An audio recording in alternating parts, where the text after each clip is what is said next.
tous, bienvenue dans votre journal. On regarde les titres de ce 12 octobre. La première rame du tram a fait son show ce matin. Elle a réalisé ses tout premiers essais avenue de l'Europe. Nous y étions pour vous. En France, les chirurgiens et les internes remontés à bloc. Ça ne passe pas du tout avec Marisol Touraine, la ministre de la Santé. Bloc opératoire fermé. Les chirurgiens en grève s'opposent notamment à l'encadrement des dépassements d'honoraires. À Tours, nous sommes allés à leur rencontre.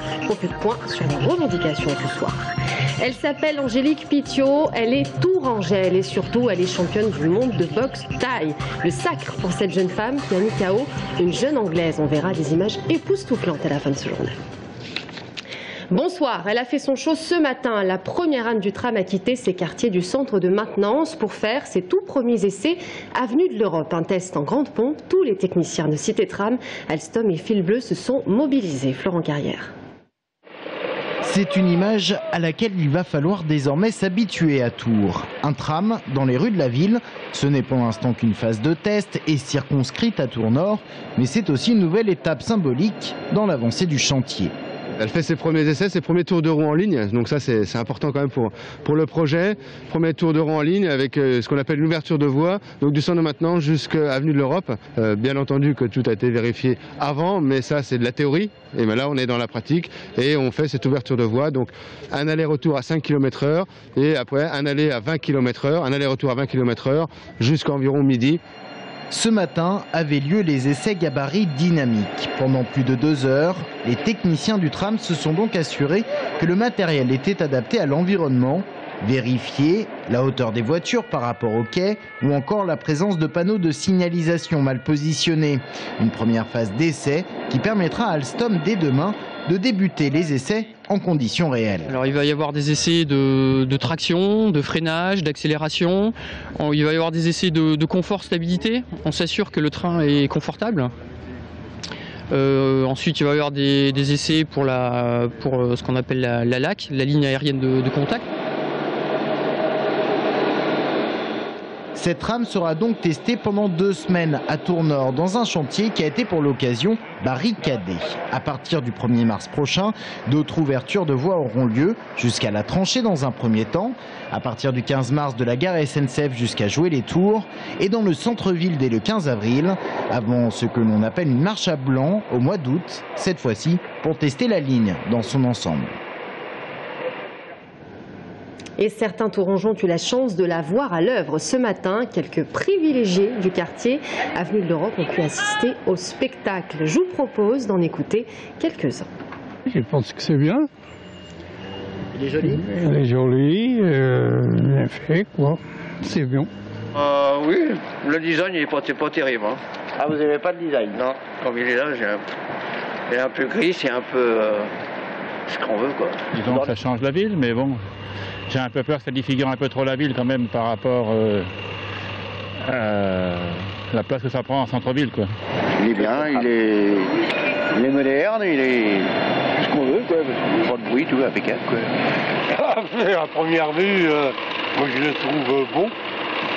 C'est vrai, il a de l'allure. Puis, disons, l'aménagement avec la pelouse et tout, c'est top. Hein. En France, les chirurgiens et les internes remontés à bloc. Ça ne passe pas du tout avec Marisol Touraine, la ministre de la Santé. Aujourd'hui, les blocs opératoires sont fermés. Les chirurgiens en grève s'opposent à l'encadrement des dépassements d'honoraires, décidé il y a tout juste 2 semaines. À Tours, 3 cliniques, l'Alliance, le pôle santé Vinci et Saint-Gatien ont fermé à double tour leur bloc opératoire. Quelles sont clairement les revendications des chirurgiens et des internes?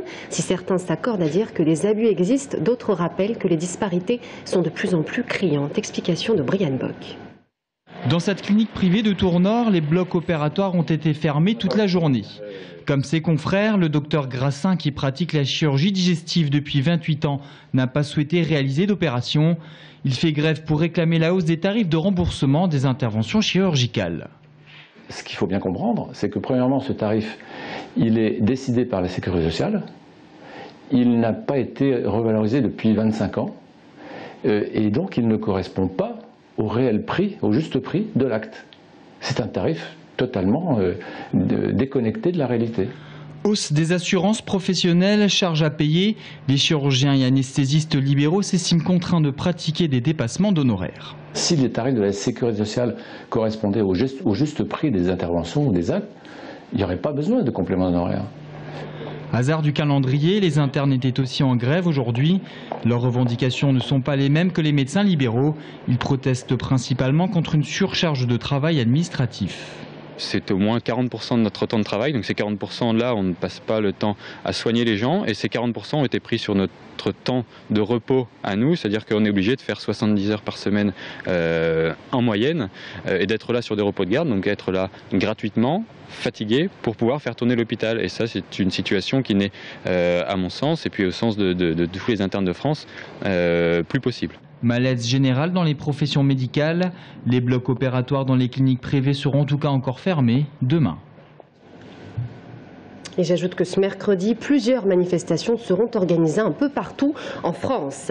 La santé, un chantier important et les grands travaux se poursuivent. La région Centre lutte contre la désertification médicale. Elle vient d'investir près de 365 000 € pour une toute nouvelle maison de santé pluridisciplinaire à Villouin-Coulanger. Vous le voyez, le département d'Indre-et-Loire a participé au projet à hauteur de 48 960 €. Un médecin, 3 infirmières, orthophonistes, podologues, diététiciennes, c'est la 5e MSP, comme on les appelle dans le département. Et Frédéric Thomas, président du Conseil général, n'est pas prêt de s'arrêter là. Il faut arriver à convaincre, à créer les conditions d'accueil pour que les professionnels de santé puissent travailler en milieu rural. Alors l'intérêt des maisons pluridisciplinaires de santé, c'est qu'ils trouvent une dynamique générale, puisque les médecins travaillent avec des infirmiers, avec des psychologues, avec une pédicure. Donc on trouve un certain nombre de services qui créent une dynamique locale très forte. Et en même temps, ici, on est à la frontière du département, pas très loin du Loir-et-Cher, pas très loin de l'Indre, et on apporte aussi un service aux autres populations des départements voisins. C'est aussi un projet de travail en commun avec l'ensemble des professionnels de santé, et c'est pour ça que par ailleurs, nous travaillons aussi de façon déterminée sur la formation des professionnels de santé. Nous avons engagé un plan urgence santé qui va nous permettre de former plus d'infirmières, plus d'aides-soignantes, plus de kinés, enfin plus de professions, pour que demain, ces maisons médicales sur l'ensemble du territoire soient dotées d'équipes pluridisciplinaires de professionnels qui peuvent répondre de façon cohérente aux problèmes de santé des habitants de la région Centre. Et j'ajoute que 2 autres maisons de santé pluridisciplinaires ouvriront bientôt leurs portes. La première à Château-Lavallière et la seconde à l'Île-Bouchard. En bref, une course-poursuite qui tourne mal. À Blois, la semaine dernière, un homme âgé d'une quarantaine d'années a été arrêté suite à un excès de vitesse. C'est en l'interceptant devant chez lui que les policiers l'ont retrouvé armé d'un pistolet dans sa poche et une matraque dans son coffre. Il a écopé d'1 an de prison, dont 6 mois fermes. Une petite boucle électronique qui dit toute la vérité sur les bovins et les ovins. L'identification électronique, un outil minuscule qui a révolutionné la vie des éleveurs, plus rapide, plus fiable. Si vous connaissez l'origine du steak que vous avez dans votre assiette, eh bien, c'est grâce à la traçabilité, la preuve en image. Avec une lecture électronique, en fait, on n'a plus besoin d'attraper les animaux et on a juste une meilleure réalisation et une meilleure lecture des numéros des animaux. Troisième, donc les numéros changent et ainsi de suite jusqu'à la fin du lot. Un tout petit objet qui a révolutionné le travail des éleveurs. Plus rapide, plus fiable, cette petite puce électronique est surtout un gage de vérité. Elle renferme toutes les informations d'un animal, de sa naissance jusqu'au moment où il est abattu. Identifier les ovins et les bovins, c'est aussi valoriser son élevage. L'électronisation des animaux peut être valorisée aussi par les organismes de contrôle de performance et dans l'automatisation de certaines pratiques dans les élevages, comme les pesées ou la traite des vaches, ou effectivement le travail plus pratico-pratique au quotidien par la distribution automatique d'aliments ou la distribution automatique de lait pour les veaux. La traçabilité des animaux, c'est l'aboutissement d'une réforme commencée en 2005. Mais c'est en 2010 que l'identification électronique a réellement commencé. Aujourd'hui, cette petite puce est un outil incontournable dans le quotidien des éleveurs. Plus vite et dégager plus de temps pour la surveillance des animaux ou pour l'action sur ses cultures ou dans la gestion, ou se dégager du temps également pour avoir des vacances ou du temps libre. Identifier, automatiser les tâches, la traçabilité des animaux, un progrès technique et utile. Et je vous rappelle que Ferme Expo a dépassé le cap des 40 000 visiteurs ce week-end. Elle s'appelle Angélique Pitiot, elle est tourangelle et surtout, elle est championne du monde de boxe thaï. Le sacre pour cette jeune femme dans la catégorie des moins de 62,5 kg. Vous la voyez en face de l'anglaise Claire Hyde, son adversaire qu'elle a mis KO dès le premier round. Des images assez exceptionnelles. Et elle était justement l'invitée du journal des sports présenté par Romain Delville cet après-midi. Une émission que vous pourrez voir à 19h15 juste après la fin de cette édition. Mais pour vous, on vous a préparé un petit extrait, regardez. C'est génial. C'est un travail difficile qu'on a mené avec Nedjid. Donc on le préparait depuis déjà plusieurs... on en avait déjà parlé, mais on n'avait pas fixé de date.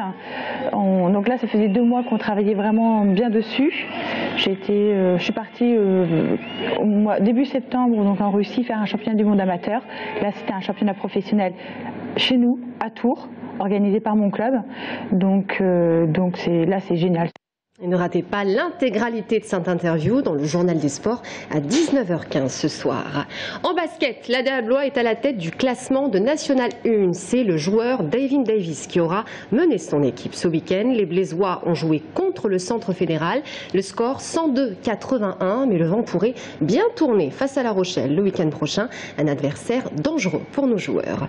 Le TVB, lui, est à Belgrade en ce moment. Le leader de Ligue A se prépare pour le 3e match de la Ligue des Champions demain soir. Je vous rappelle qu'ils se sont imposés face à Montpellier ce week-end en 3-7, 22-25, 24-26 et 15-25.